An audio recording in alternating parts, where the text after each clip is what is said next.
el método de Newton-Raphson y el método de la secante.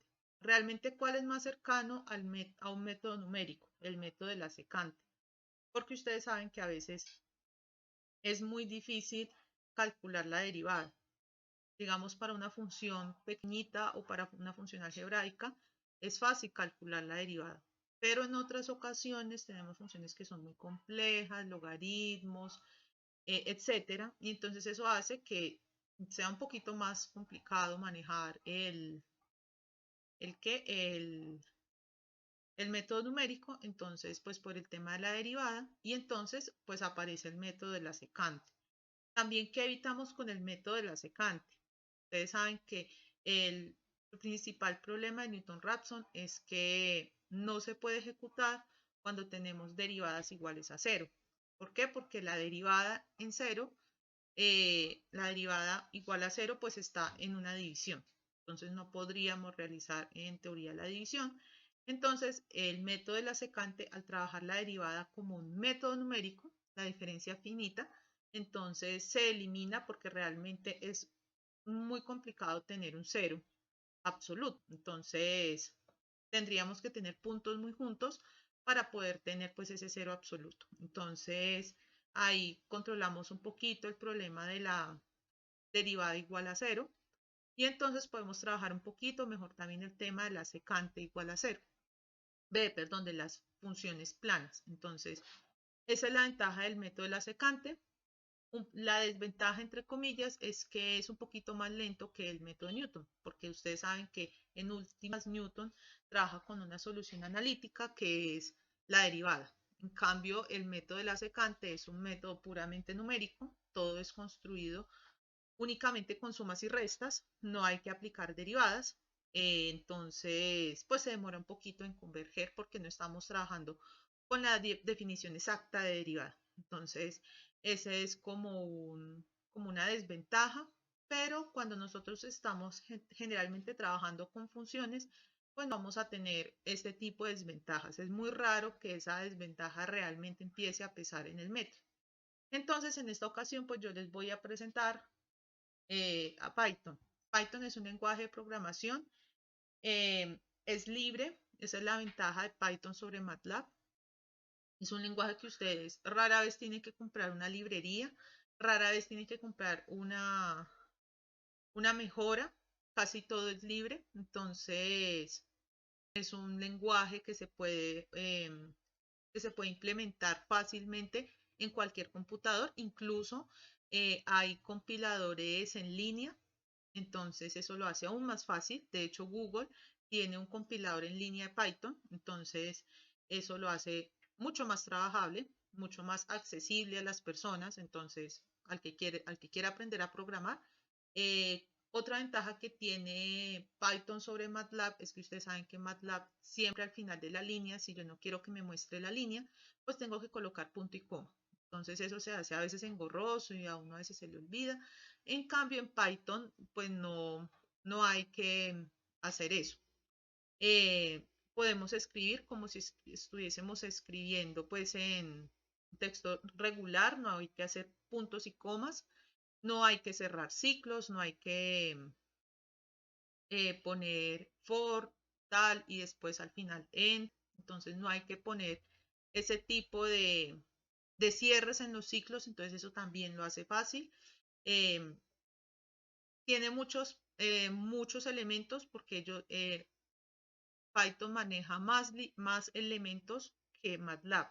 MATLAB únicamente en realidad maneja el elemento matriz. En cambio, Python maneja librerías, maneja también listas, diccionarios, los tuples o los tuples, lo que pues, se conoce como tuples, que son cosas inmodificables en el programa, y eso hace que el programa sea en Python quede muy bueno. En cambio, en MATLAB es difícil encontrar pues esos elementos que sean inmodificables. Entonces, esa es otra ventaja. De pronto, ¿cuál sería la desventaja? Que el, la construcción de los ciclos se hace pues a partir de lo que nosotros conocemos como la indentación, es decir, nosotros vamos creando espacios para poder crear los ciclos. Se crean 4 espacios por cada ciclo, por cada función, cada condicional. Entonces, bueno, aquí van 4 espacios, 4 espacios, 4 espacios. Y pues si uno no respeta esos espacios, el programa pues va a empezar a fallar. Entonces, o no nos va a arrojar más bien lo que nosotros queremos. Ustedes saben que a los programas hay que explicarles muy bien lo que ellos deben hacer, porque si no ellos harán pues lo que encontrarán ahí o definitivamente no lo van a poder hacer y entonces ahí es cuando aparece el mensaje de error. Entonces esa es como un poquito la desventaja, pero pues es una desventaja que fácilmente se puede eh, sobrepasar pues teniendo en cuenta pues los espacios, teniendo en cuenta eso. Entonces vamos a usar Python para esto. Sin embargo, ustedes pueden usar MATLAB. Otra cosa en Python es que me parece a mí muy buena y es que ustedes pueden editar en cualquier editor de texto, en teoría. Únicamente no pueden editar en Word, pero porque Word tiene unos elementos como las tildes y cosas por el estilo. Pero si ustedes tienen otro editor, pues no hay problema. Ustedes incluso pueden crear sus programas en un bloc de notas. Yo tengo un editor que se llama Atom, pero pues está el Notepad, están incluso editores que vienen con el compilador integrado. A mí casi no me gustan esos, prefiero solamente el editor y trabajar con el CMD porque es más liviano. Entonces, no pueden editar incluso, pues como yo les comenté anteriormente, en un bloc de notas. Lo importante es pues que ustedes sepan pues cómo va a ser su estructura, la estructura de su programa. Esto es como una introducción pues para los que no conocían Python o esta es la primera vez que ven Python. De todas maneras, si ustedes trabajan con MATLAB, pues no hay problema. Un programa parecido se crea en MATLAB. De hecho, esta estructura del programa se puede casi que copiar en MATLAB, solamente hay que quitar como 2 líneas y modificarlas eh, para que quede casi que igual. Entonces, vamos a empezar hablando del programa en Newton, de Newton Raphson. Después hablamos de la secante en un ejemplo, el ejemplo que hicimos en la clase pasada. Y vamos a escoger otra función y entonces a esa función le vamos a hacer los mismos procedimientos. Vamos a aplicarle Newton Raphson y método de la secante. Entonces vamos a iniciar con el programa. Entonces lo primero que nosotros tenemos que hacer es que una, entre comillas, desventaja, pero en realidad no es desventaja porque eso lo traen lenguajes como C++, C, es que a una vez le toca cargar unos elementos adicionales. Él tiene unas operaciones básicas como el producto, la división, la resta, la suma, pero él no tiene unas operaciones básicas eh, como lo son la creación de gráficos, etcétera. Entonces, histogramas, puntos, etcétera. Entonces, lo que hacemos en este caso es importar algo que nos permita hacer las gráficas. No es como MATLAB que todo eso lo trae integrado. Y eso es como una ventaja que trae MATLAB sobre Python. Aunque hay personas que consideran que MATLAB realmente no es un lenguaje de programación formal, es como un híbrido entre Java y C++. Entonces, no lo consideran como un lenguaje de programación, sin embargo, pues hay otros que sí. Entonces, pues en ese compilador de MATLAB, pues la ventaja es que todo está cargado ya, entonces solamente es darle run y todo eso se va a graficar. En este caso, nosotros tenemos que importar.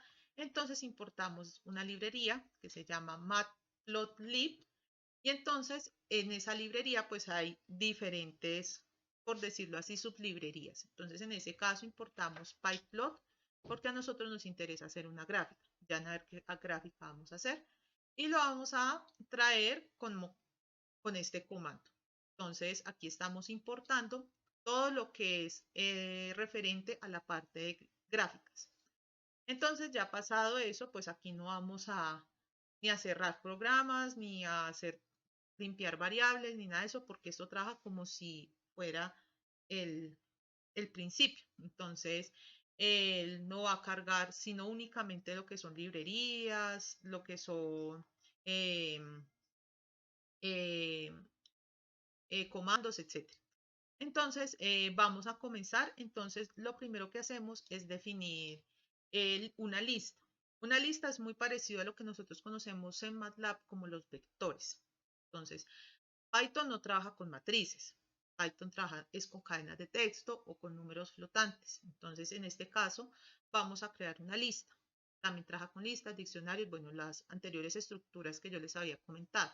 Ellos las llaman las estructuras. Entonces, en este caso, vamos a crear dos estructuras. Yo los voy a llamar vectores, pues para no como traer el lenguaje heredado de MATLAB. Entonces, ¿cómo hacemos esos elementos? Simplemente creamos, como nosotros creábamos vectores vacíos. Recuerden que en MATLAB es mejor crear todos los elementos vacíos para abrirle espacio en la memoria y que el computador se vaya preparando, que no lo coja de sorpresa el ciclo a empezar a crear una variable, que es ahí es cuando aparece, ay, no es que se está cambiando de tamaño, entonces, o no sé qué es esto, muchas veces aparece no sé qué es esto.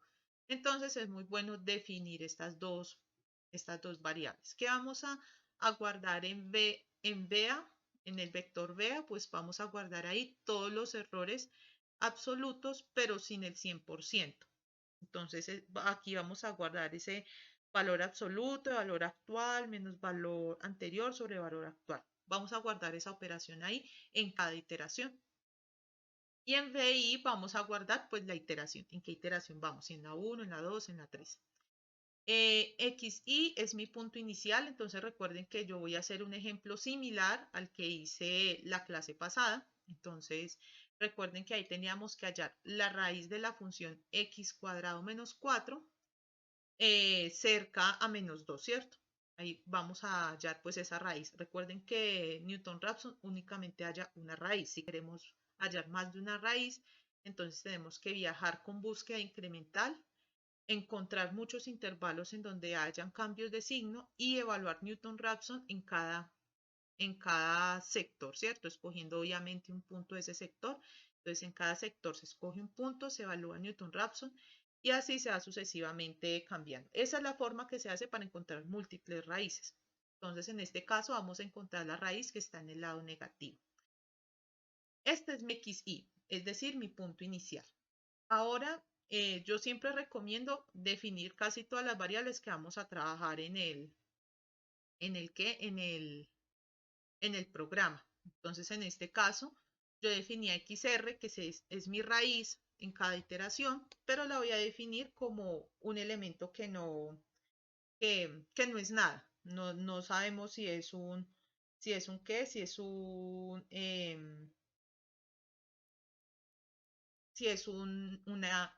número, si son letras, si es una cadena de texto, si es una lista, no sabemos nada. Entonces aquí estamos con este XR, que es mi raíz. Yo dije, esto no es nada. Después aparece ese epsilon sub s. Aquí pues coloqué ES pues para cortar la escritura.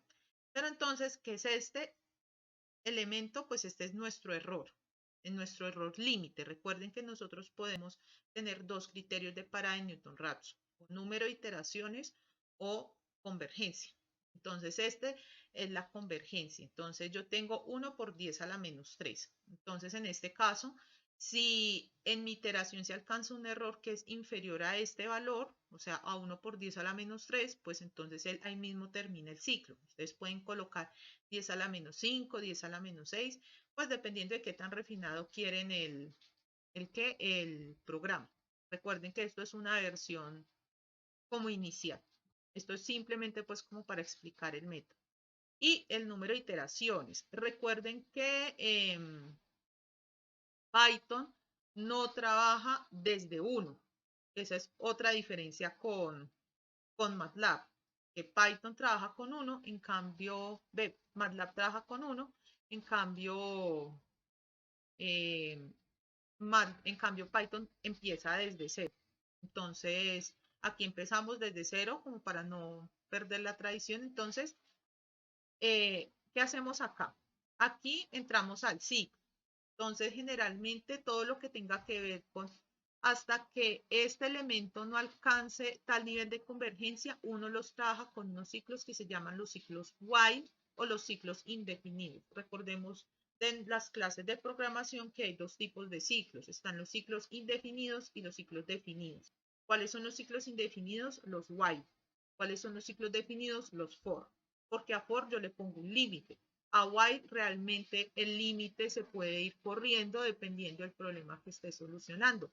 E incluso se puede generar un ciclo interminable. Entonces, que esa no es la idea en nuestro caso, pero pues esa es la gracia de while, que nosotros no tenemos que estar modificando todo el tiempo parámetros. Entonces, ¿qué hice en este caso? Yo dije que mientras que siempre se haga este ciclo.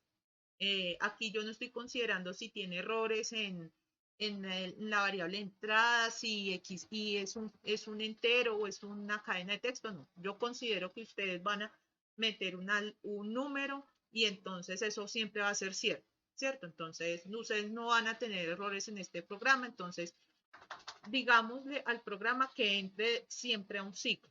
Entonces en este while me crea un ciclo. Entonces, ¿qué hacemos en este ciclo? Lo primero que hacemos es definir la iteración. Entonces, la iteración va a ser i igual a 1. Recordemos que nosotros tenemos iteración 1, iteración 2, iteración 3, iteración 4. Entonces, ¿yo qué hago? Pues i igual a i más 1, ¿cierto? Porque empecé en 0. Total, ustedes pueden modificar este programa como les quede más fácil de entender. Entonces, aquí inicié mi iteración. Es como la parte en la que yo escribo iteración 1. Esto es esto. Y esto también me va a servir para graficar un elemento que ahorita les voy a mostrar. Primero hacemos f de x. Recordemos cuál era la fórmula de Newton-Raphson, que era x y menos la función sobre la derivada de la función, ¿cierto? Evaluada pues en el punto. Entonces en este caso lo que hice es la función evaluada en mi punto inicial y la derivada de la función evaluada en el punto inicial. Entonces aquí tenemos esos dos elementos numéricos y entonces lo que sigo haciendo en el programa pues es aplicar la fórmula. Esta es la fórmula de recurrencia.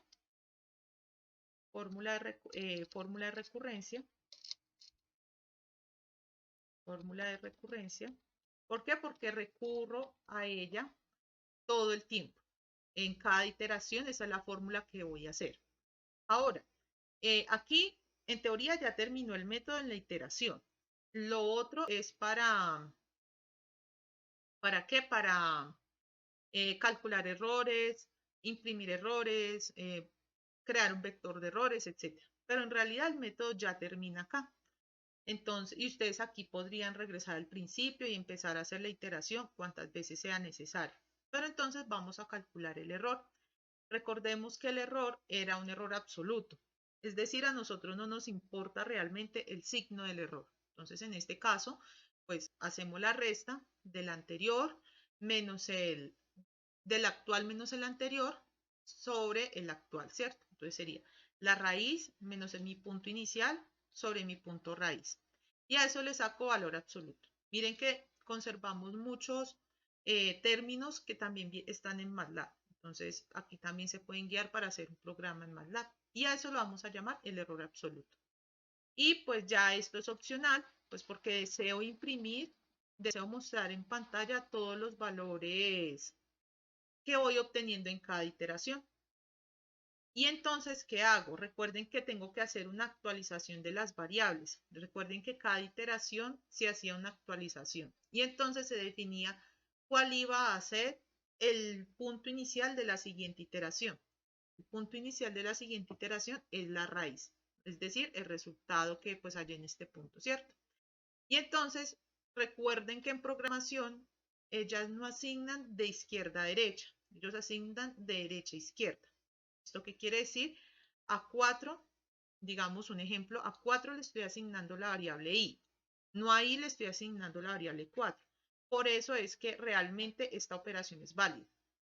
La de i igual a i más 1, porque el programa no lee de izquierda a derecha, el programa lee de derecha a izquierda. Por eso es que se puede hacer esta operación. Si nosotros leyéramos de izquierda a derecha y el programa también lo hiciera, el programa no sería válido, o sea, no sería capaz de hacerlo. Entonces, aquí hacemos la nueva asignación. Entonces, a la raíz se convierte en el punto inicial. Entonces, la raíz se convierte en el punto inicial de la siguiente iteración. Y entonces resulta que yo quiero crear un vector de errores y un vector de iteraciones. ¿Para qué? Para graficarlo. Entonces, en este caso, como yo estoy creando una lista, entonces los elementos en una lista no se agregan como en MATLAB, que en MATLAB decía, en el vector en tal posición coloqueme este elemento, en el vector en tal otra posición coloqueme este elemento. No, aquí es un poquito más fácil. ¿Por qué? Porque él va a irlos agregando pues en una posición determinada. En 0, 1, 2, 3, a medida que vaya evolucionando el ciclo. En este caso, el ciclo while. Entonces, él siempre lo va a adicionar. ¿A dónde? Al final de la lista. Al final de la lista. Entonces, en este caso, usamos el nombre de la lista, que en este caso es BEA, que es mi vector de errores absolutos, y se lo agrego. Append es como agregar, ¿cierto? Y entonces le voy creando como un apéndice, como alargando el vector. Entonces, ¿con qué lo agrego? Con mi elemento de error. Lo mismo hago con mi iteración.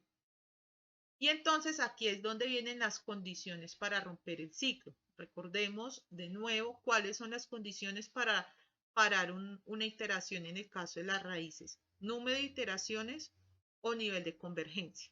Entonces, si yo tengo que, que este error, que el error absoluto es menor que mi error establecido como límite. Entonces, si yo tengo, digamos, un 1 por 10 a la menos 4, eso va a ser menor que 1 por 10 a la menos 3. Entonces, en ese caso va a romper el ciclo y se sale de una vez. Y rompe, o sea, se sale del while, mejor dicho. Y ya para, o se detiene de hacer las iteraciones.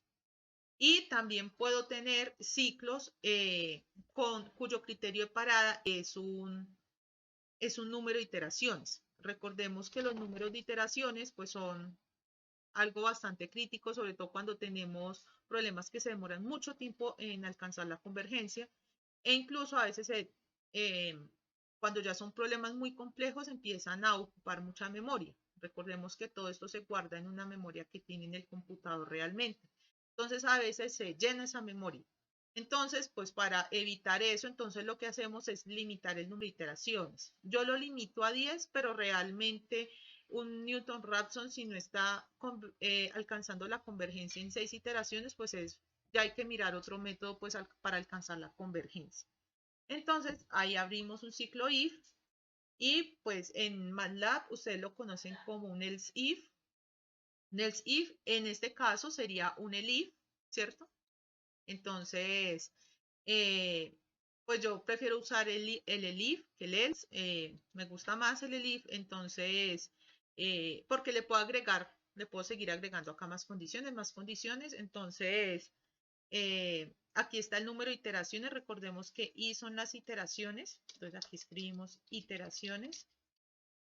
Entonces, en este caso, pues ya tenemos el programa construido. Mire que aquí escribí fin, ¿cierto? Entonces, lo que hacemos es mostrar. En este caso, voy a borrar esto. Esto no es necesario, esto era una cosa de comprobación. Entonces, miren que en el while yo tengo un print. Entonces, aquí por cada iteración me va a mostrar el número de iteración, la raíz y el error. Y va a cambiar de línea. Este comando es cambio de línea. Entonces, aquí ya, en teoría aquí, si ustedes quieren terminar el programa, todo esto lo pueden eliminar sin graficar. Entonces ahora lo que vamos a hacer es graficar los errores. Esto se usa muchísimo para poder estudiar la velocidad de convergencia. Entonces, ¿cómo graficamos? Bueno, yo llamé a mi comando PLT, ¿cierto? Y entonces vamos a graficar. ¿Qué vamos a graficar? En el eje X mi número de iteraciones y en el eje Y mi vector de errores absolutos. Básicamente es eso.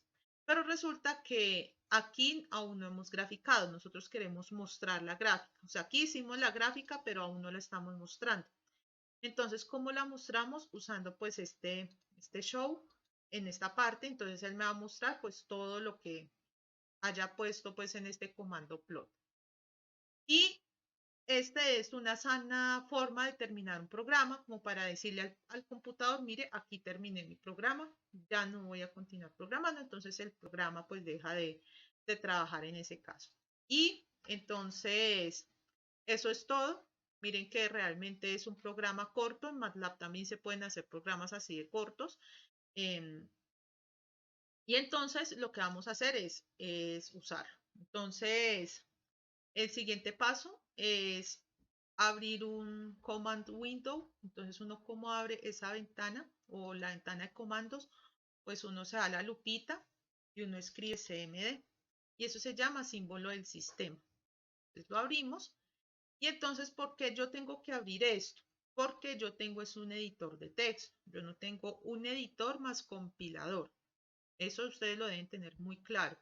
¿Por qué? Porque hay programas que vienen el editor y el compilador juntos, pero pues personalmente no soy como muy amiga de ellos porque pasa como con MATLAB, que se vuelven programas muy pesados y entonces tienen cosas innecesarias y para quitar esos elementos innecesarios, eso se vuelve una odisea. Entonces, prefiero trabajar el editor y trabajar el CMD, eso es lo mismo. Entonces, eh, ¿cómo cargamos? Bueno, yo voy a cargar mi carpeta. Yo lo tengo en otro disco. Entonces yo abro mi disco. Voy a abrir la carpeta. Ah, no, aquí. Para cargar una carpeta. Le doy CD para que lea. Le doy lo que se llama así la carpeta. Y entonces aquí ya tengo mi carpeta programa, mi carpeta cargada. Entonces, cuando hice mi programa, yo lo guardé pues con este nombre y no se les olvide colocar la extensión del programa, porque como este es un editor, entonces él no les va a identificar automáticamente, eso es Python, eso es tal, no. Entonces tienes que poner .py para que él les identifique como Python.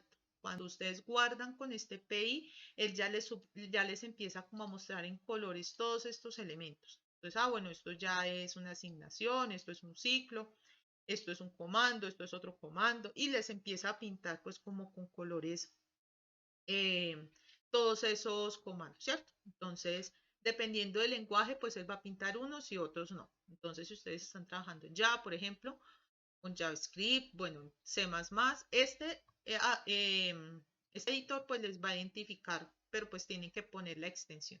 Eso es como otra cosa. Entonces vamos a correr mi programa, ¿cierto? Entonces ahí sí coloco el nombre de mi programa, .pi, y entonces miren que ahí lo corre. Entonces recuerden que esto pues es una versión como muy básica del programa, entonces no se preocupen por si sale así. Miren, aquí tengo mi número de iteraciones. Hice 3 iteraciones. La raíz que tenía, entonces como yo estaba haciendo divisiones y productos, entonces ahí me trajo con un montón de decimales. Obviamente ustedes pueden limitar el número de decimales.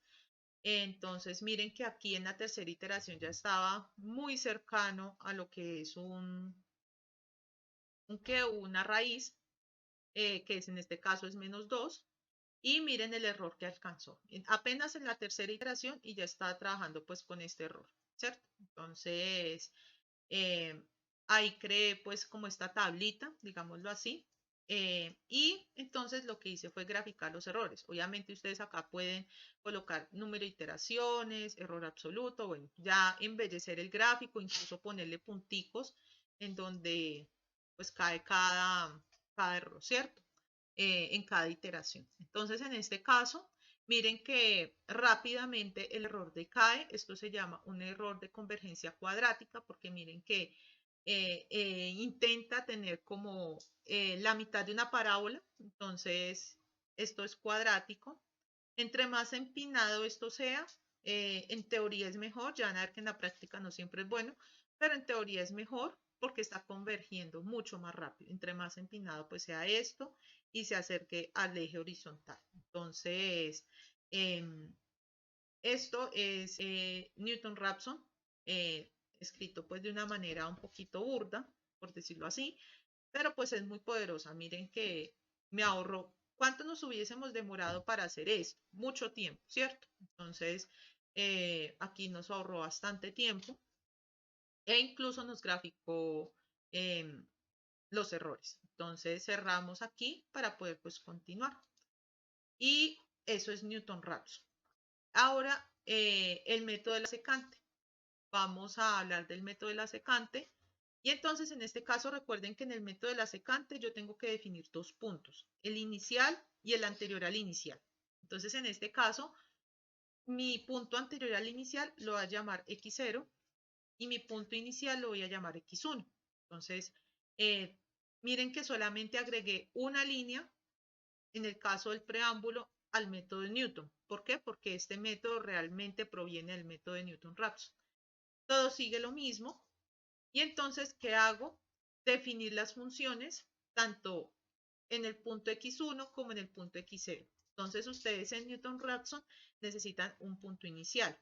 El método de la secante necesitan dos puntos iniciales.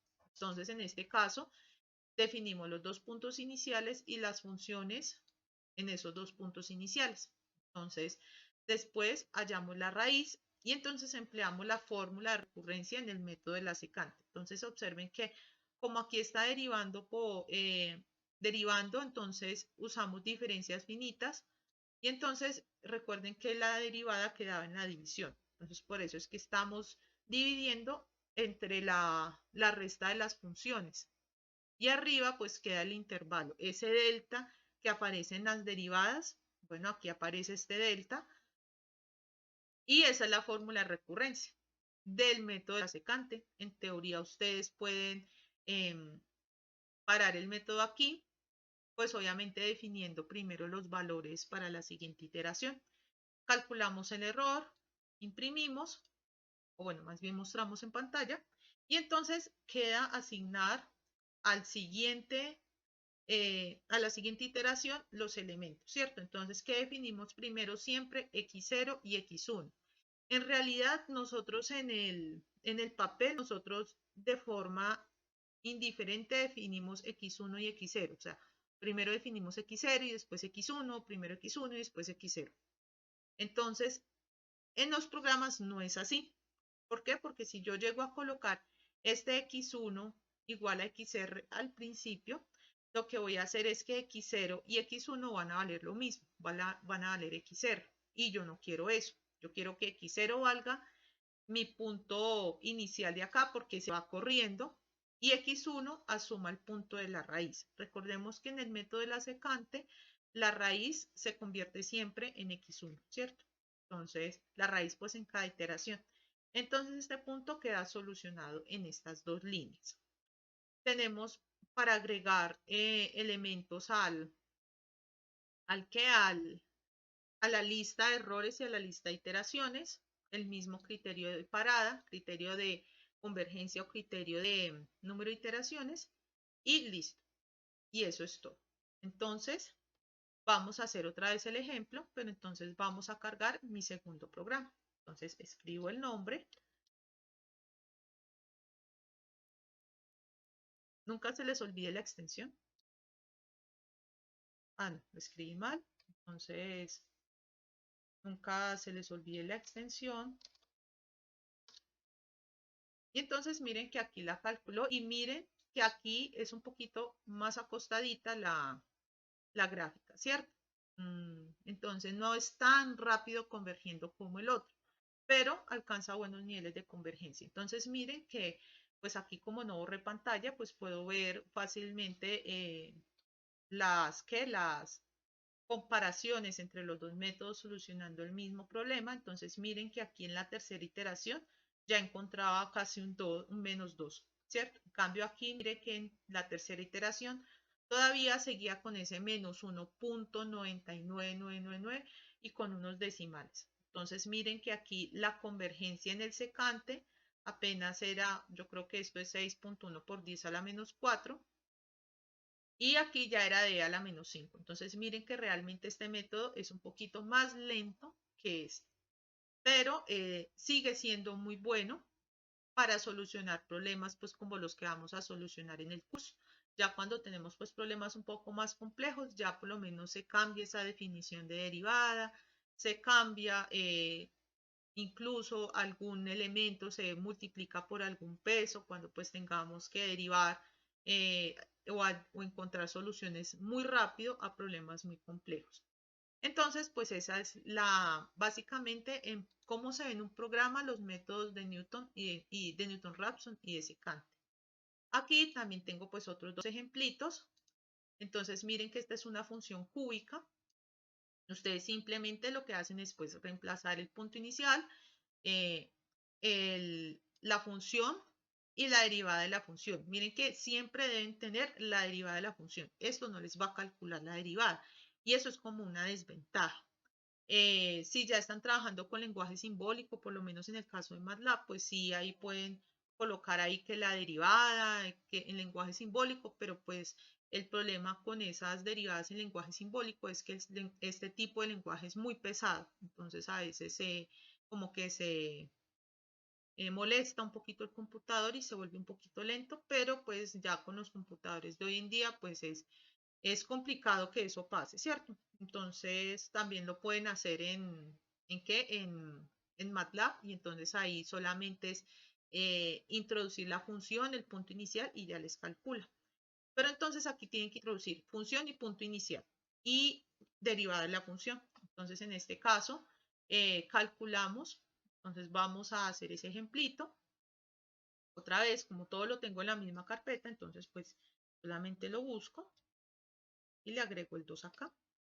Y entonces vamos a correr el programa. Y entonces miren que aquí, pues como él se demora un poquito más en alcanzar la convergencia, seguro por el número de puntos pues que yo usé. Entonces, miren que aquí pues como que se ve más ese espíritu de convergencia cuadrática en este caso, ¿sí? No es una línea recta, como sería en el caso, por ejemplo, de la bisección, que es una línea recta. Es mucho más deseable, pues es muy deseable encontrar este tipo de convergencias cuadráticas. Incluso hay unas convergencias que son mucho mejores que estas, pero pues para nosotros es una muy buena convergencia. Entonces vamos a ver en nuestra tablita, pues miren, como yo escogí un punto que estaba muy lejano de la raíz, pues por eso apenas alcancé un 2 por 10 a la menos 4. Entonces, 2.2 por 10 a la menos 4, sin embargo, pues sigue siendo bueno. Eh, y entonces vamos a solucionar el mismo problema de 2x al cubo menos 2x menos 5. Lo vamos a solucionar con el de la secante. Entonces cargamos el mismo programa de secante, pero miren que aquí ya tenemos que definir dos puntos, el punto inicial y el punto anterior al inicial, que eso es como lo que me empieza a dirigir la derivada. Como cuando uno va a lanzar un arco, bueno, yo necesito en qué dirección voy a lanzar la flecha, ¿cierto? Pues voy a accionar un arco, en qué dirección voy a lanzar la flecha. Eso es lo mismo que hace método de la secante. Entonces, bueno, ¿en qué dirección la voy a hacer? ¿Hacia adelante o hacia atrás? Bueno, ¿para dónde voy a coger, mejor dicho? Entonces, una ventaja de las iteraciones es que si usted se equivoca en una iteración, él va, va a tratar de converger, va a tratar de converger, entonces también es como una ventaja de esto. En cambio, si usted se equivoca en la solución analítica, bueno, pues ahí van a existir los problemas. Definimos la función en x1 y la función en x0. Hacemos la función de recurrencia, es la misma fórmula de recurrencia que usamos en el anterior programa de la secante y ya el resto pues es empezar a mostrar en pantalla. Entonces vamos a hacer lo mismo. Entonces cierro mi ventanita para que corra mi programa. Entonces vamos a usar el de la secante y le agrego un 2 porque pues están en la misma carpeta. Y entonces miren que aquí ya hay como una distorsión de la gráfica. Ya no es ese espíritu de la convergencia cuadrática, ya no estamos teniendo una convergencia cuadrática, sino que nos estamos alejando de esa convergencia cuadrática y está empezando a tratar de convertirse en una lineal. Entonces, por eso es que por lo menos en este punto, miren que ustedes ya pueden ver como las diferencias de este tipo de convergencia y de los métodos. Entonces, vamos a ver las derivadas, ¿cierto? Pues las iteraciones. Miren que el en 4 ya había alcanzado mi límite de 1 por 10 a la menos 3. En cambio, miren que en mi tercera iteración apenas iba 5 por 10 a la menos 2. Mire, apenas tienen 4.96 por 10 a la menos 2. Entonces, si ven que se demora un poco más en converger y él empezó a alcanzar convergencias aceptables a partir apenas de la sexta iteración. Necesité 2 iteraciones más para poder alcanzar el criterio de convergencia que tenía aquí establecido. Y estos son los métodos de Newton, Raphson y secante programados en Python.